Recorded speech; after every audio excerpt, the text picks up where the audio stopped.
হয়, আজি আমাৰ দলৰ এখন অতি গুৰুত্বপূৰ্ণ সভা হৈ যায়।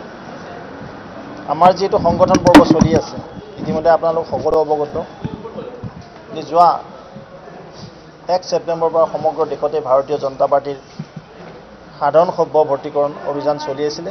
এই অভিযান সমাপ্তি হ'ল আৰু অসমত আমি 63,85,000 প্ৰথমবাৰৰ কাৰণে প্ৰাথমিক সদস্য কৰিবলৈ সক্ষম হ'লোঁ। ঠিক তেনে দ্বিতীয় ফেজত আছিলে আমাৰ সক্ৰিয় সদস্য অভিযান, প্ৰায় 70,000 আমি সক্ৰিয় সদস্য কৰিলোঁ। তৃতীয় ফেজত আছিলে আমাৰ বুথ কমিটি গঠন। ইতিমধ্যে বুথ কমিটি গঠন প্ৰক্ৰিয়া চলি আছে। 28,000ৰ ভিতৰত আমাৰ 26,000 বুথ আমি গঠন কৰিবলৈ সক্ষম হ'লোঁ, বাকী 2,000 আমি কৰি আছোঁ।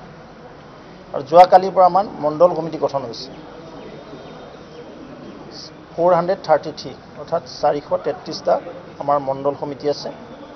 আৰু আজিৰ পৰা দুৰন্ত গতিত এই প্ৰক্ৰিয়া আমি অহা 20 তাৰিখলৈকে চলাই নিম। 20 তাৰিখে আমাৰ মণ্ডল কমিটি গঠন সম্পূৰ্ণ হ'ব। 21 তাৰিখ আৰু 30 তাৰিখৰ ভিতৰত আমাৰ জিলা সভাপতি নিৰ্বাচন হ'ব, অৰ্থাৎ জিলা সভাপতি আমি গঠন কৰিবলৈ সক্ষম হ'ম। সেই নিমিত্তে আমাৰ দলৰ জ্যেষ্ঠ নেতা তথা ভাৰতীয় জনতা পাৰ্টীৰ ৰাষ্ট্ৰীয় সমিতিৰ অন্যতম সাধাৰণ সম্পাদক আদৰণীয় সুনীল বানচাল ডাঙৰীয়া, আমাৰ অসম, বেংগল, ঝাৰখণ্ড এই 3খন ৰাজ্যৰ কাৰণে তেখেতক দায়িত্ব দিছিলে।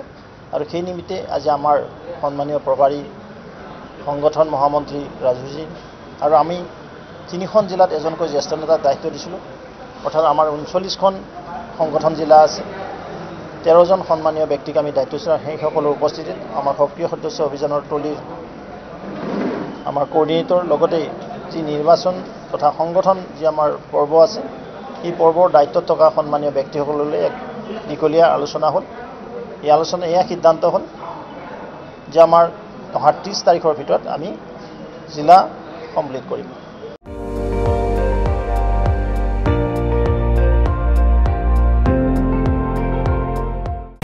আপুনি চাই আছে ND24, সৰ্বশ্ৰেষ্ঠ নহয় সৰ্বোত্তমৰ দৌৰত।